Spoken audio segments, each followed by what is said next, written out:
Écoutez encore un peu ce qui se disait en ce qui concerne les phénomènes filmières. Je vous annonce ici, c'est donc avec Maman Chantal Malossa qui est...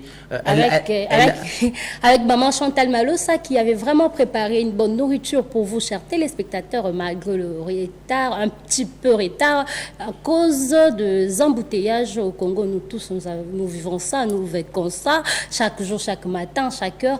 Maman Chantal Malossa, maman sociale, avait bien préparé le repas. Voilà pourquoi moi et Charlie Assifa, nous avons décidé de garder ces messages pour vous avec Joe Brice. Le général Brice va nous aider de distribuer la nourriture de Maman Chantal.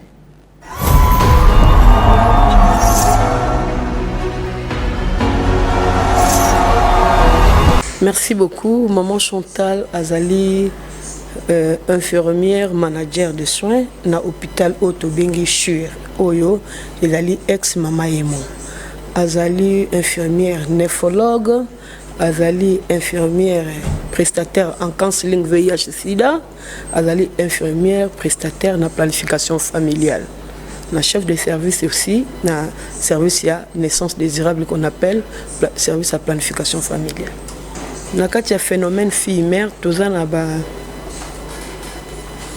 soutien mi ba to ko développer wana phénomène d'abord et là événement moko anormal auto sengeli koyeba fille mère ezali mwana moko avandi na kati ya ndako basuzuki mbala moko akomi na zemi nde tolingi tolobela lelo likambo wana. Maintenant ngai mpo na nga conception ya fille mère naza mama moboti navanda na mwana na ngai ya 15 ans azala lelo tobenga deuxième des humanités azokende classe nayebika kendaka classe nazo choyer lokola mwana mais nasutuki mwana elingai na zemi na ndako tango aye na zemi na ndako aboti nde tokobenga ye fille mère, c'est-à-dire événement anormal wana ya ye nango na ndako nde yango phénomène nde tobengi phénomène fille mère. Avant la cause, na koyi ko lobela na facteur parce que société auto-vendie na RDC toana makambo ebele ezo influencer ba phénomène o ezo sala melabiso, c'est-à-dire ba événement anormal ba facteur ezo belé ba facteur par exemple société na biso congolaise et ça peut moko ya ba facteur ou tout ça là que bana ba beba par exemple la musique na biso tozo bina oyo phénomène téléphone Android na sombe moi na nga téléphone Android na ebisité que à côté ta ba film porno elle reçoit des images pornographiques sans consentement na ye. Ce sont des phénomènes ou l'état de société. Et puis biso moko ba parents toyebi kosola na bana te wana na kata famille facteur familial ba parents toyebi kosola na bana te toyebi kolobela bana o état de sexualité moi na soki amoni déjà première règle à l'époque ba parents na biso soko tuni bango ba âge balaki na 14 ans na balaki na 13 ans. Pourquoi? Parce que ezaki na phénomène moko de ko sala mawana soki maman o aboti ngai par exemple na exemple maman nanga abalaki na 13 ans babali saki lo lengeni wala ye moko ndazai ko lobana biso babali saki tangu ya moni première règle.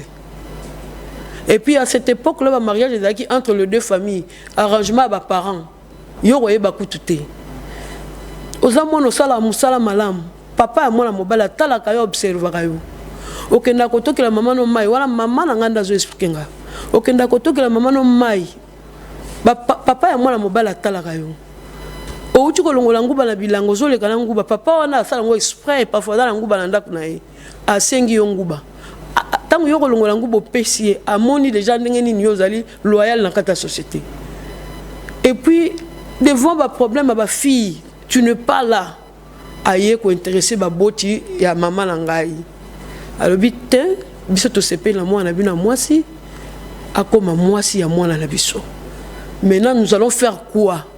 Dès que a commis na place ya ki mama na ye bino bosinale biso poto ya kopesa biloko. À l'époque Ça, c'est ma mère. Donc, dès qu'il y a la première règle, déjà, on négocie le mariage. Pourquoi on négocie le mariage? Parce que jeune garçon, à un stimulant, il faut se découvrir. Il faut se découvrir. À cause de se découvrir chez une fille ignorante. Je parle de la famille, c'est facteur familial. Ouais. Maintenant, tant que maman a mon règle à Liboso, je vais signaler belle famille. Oui, a commis déjà moi aussi. Deuxième règle, je vais doter. Troisième règle, a bandi qu'on concevoir. C'est-à-dire, une fille, dès qu'elle voit ce règle, il n'y a plus de tabou entre sa mère et la fille. Pourquoi? Parce qu'elle est devenue déjà une femme. Mais biso pona kolobela bana na biso makambo etali sexualité makambo etali cycle mensuel à mwana eza tabou. Des conséquences ezali ba garçon bazoteka na ba boutique. Bana ba bailleur. Ba garçon influent à quartier. Kaka na moi ba cadeau ando sala ndenge nini. Pona ba o bazoteka na boutique. Voilà, je parle de la famille. Maman me sala kotinda mwana yo moko na boutique. Kende sombela ngabwe. Na boutique wana somba biloko. Garçon ateka na boutique. À chaque fois, il y a son huile, garçon a un biscuit. À chaque fois, il y a son savon, garçon a un chocolat. À côté, c'est une dette morale. Au fur et à mesure que évoluer, nous avons comme sous à côté tapoter une fesse. Le coup là, la dette morale, la fille elle va rien faire parce qu'elle lui doit quelque chose. Elle va laisser les garçons comme ça. Or, une fille qui se respecte, qui ne connaît pas de créance ou de dette morale, elle va réagir. Pourquoi Betinga Nengwana? C'est un harcèlement. Ouais. C'est-à-dire la fille commence à être harcelée petit à petit par les garçons de pharmacie, les garçons de boutique, les garçons influents du quartier. Lobi oyoka. Aïe kosomba savon, garçon en boutique aïe c'est ta film. À l'accès film pornographique dans le téléphone. Au fur et à mesure, elle lui prépare petit à petit. Elle a préparé pour amener la viol. La fille ne sait pas qu'on est en train de la préparer pour être violée. La fille a se laissé car elle a biscuit belé. Mon comme ça, tu as dit, oh, comment ça l'homme bon te kende nan. La télé méga offlé, ça c'est les cabines. Garçon influent en quartier. Soit il y a quelque chose, papa na lobby. A olia ta bombelier. Na tongo boy moi na petit déjeuner à Kimi azak kuna pas voisin ba ke opesa e shawarma. Pourquoi? Parce que papa mais ça on peut savoir la shawarma. Phénomène wana des autres la société na biso aza incapable famille na biso est incapable à éduquer bana ba qui découvrir sexualité na terrain et puis azala engrossé par ba garçon ba influent. Wana pona au Italie famille. Maintenant na au Italie la fille, elle est ignorante. On joue à son ignorance. Une fille ignorante qui est abandonnée par soi-même, les parents vont le belayer, mon côté sexualité, azo qui découvert, on va crier. À mon avis, ces garçons là, qui ont un téléphone na porno, a commis crier ça qui nota la rango. Oh maman, mon colombo le bel a été. Alors, curiosité, on a vu qu'elle se laisse être abattre.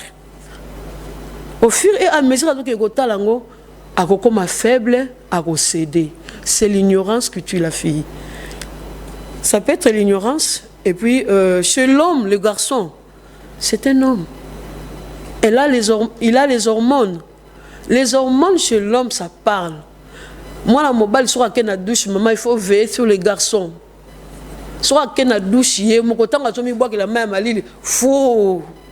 Il y a des gens qui ont mis balle et c'est bandé. C'est-à-dire, à comme sentir qu'il y a comme mobile. Il y a des développement des hormones masculins dans son corps. Il a l'hypothalamus, il a l'hypophyse. Ils ont commandé. Maintenant, qu'est-ce qui va passer? Ce qui va se passer, il va commencer à chercher des filles faibles. Comme je vous ai dit au début, dans le facteur familial. Les filles qui sont ignorantes, elles ne connaissent pas ses droits, elles ne connaissent pas ses devoirs. Ce sont ces filles-là qui vont tomber maintenant victimes. Il y a un garçon.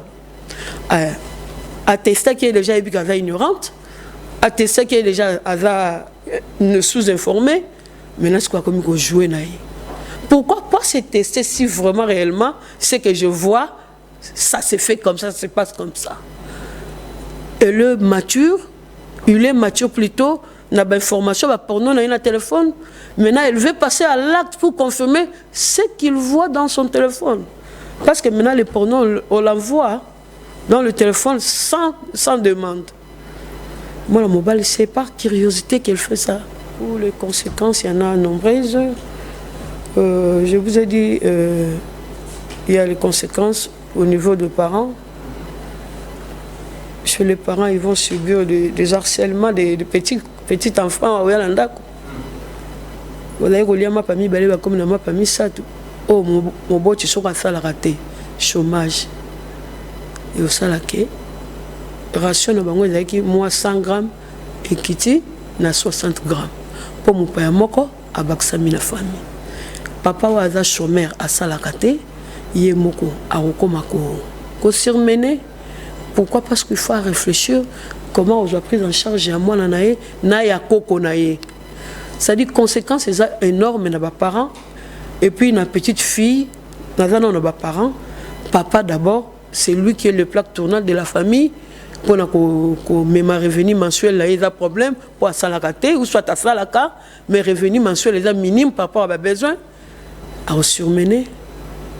Là, il y a ma famille ça comme il faut à la famille mais moi ça te faut pas diminuer quantité de mi ça te comme mi balé. To mi ça toi là mais muto moya ya mo bimbe ça te va comme il y a ndambu. Pour papa ça la moyenté. Pour lutter à ces phénomènes, nous devons vraiment tout le monde, toute la société congolaise, nous devons s'imprégner.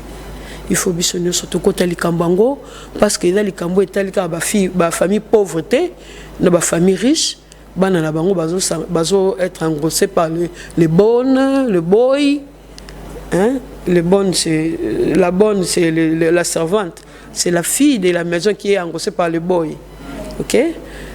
Bana misala bazo engrossé ba fille à bonne vie ou soit ba chauffeur et puis dans la famille pauvre ce sont des boutiquiers, les garçons de cabine, ba garçons influents à quartier pour lutter contre yango pour na ba parents to sengeli kozana dialogue.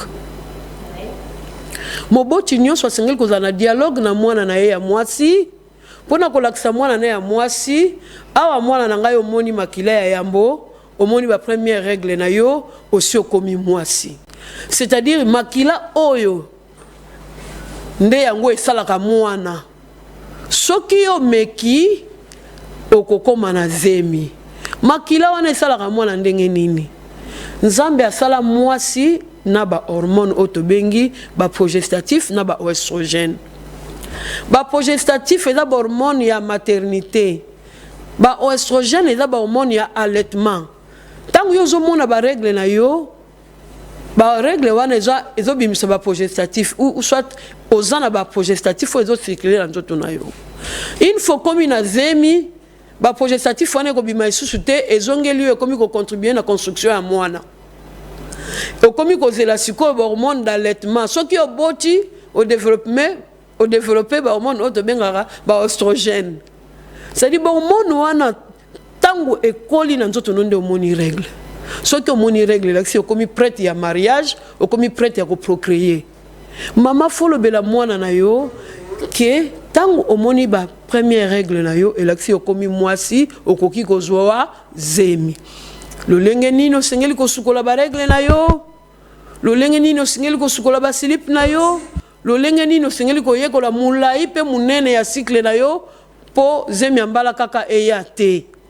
Et puis quand il y a mwana ke Yesu Masia alobi ceux qui ont balité ko sangana na mobali te wana pona o etali ba parents pona mwana mwasi il faut que boya ba cadeau ya ba jeune garçon ba cadeau ya ba jeune garçon eza ba piège yo mwana mwasi so lingi sombelanga kabelanga pesa ngai kaka ndenge ozozwa ndenge po banozongisa. Pourquoi? Parce que du fait aux lingaba kabela kayo mingi kaka ndenge pe bando déranger yo mingi parce que yo mesani ko senga olingi ba sengo te pona nini boya ko senga po ba senga yo te boya ba kabela yo po yo po kaba te poza eloko ko kaba te Au kabaka virginité na yo. Alors le virginité est sacré. Moi c'est ceux qui ont kabi virginité na yo au bandi ba problème na société, au bandi ba problème na vie. Parce que au comika pathologique ba kondima ote na société, ba ko boudé yo, o ko ko so mobile no abota na nté. Tango ba memio ka pa na bango za fille mais yete. Pourquoi incompatibilité quotidienne déjà yo za de fille mère. Ya bota na nté mais mobile a sepeli na yo za na ba critère kitoko, a sepeli na comportement na yo, a sepeli na aspect na yo, mais kaka critère ya fille mère oraté libala. Na société au kati classe ba boti no ba lesa mona na auto ba patangisa. O raté makambo ebele na kati ya société. O koma un kilk, o komi na complexe na kati ya société to bengo infection. Yé, fille a problème. Complexe on est comme ça problématique na kati ya société. Wana pona yo fille.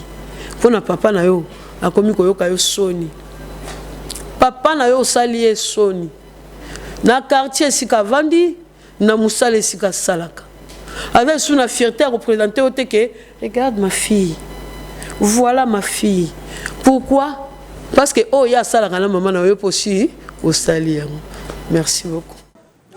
On revient justement après cet élément, nous l'avons dit, c'était donc la réflexion, les conseils, l'avis d'experts, l'avis technique, vous l'avez compris, c'est un corps médical, Maman Chantal Malosa qui nous a donné son point de vue par rapport au sujet que nous avons eu avec vous le mardi passé, où nous avons parlé sur les phénomènes éphémères, un phénomène qui ronge la société, que nous avons normalisé, que nous avons accepté et qui a malheureusement des très très fortes conséquences. Alors nous avons voulu étayer avec vous ce sujet, c'était donc le mardi, puisque notre invité était venu en retard. Voilà pourquoi nous avons voulu vous donner son point de vue, certainement en vidéo, pour que nous puissions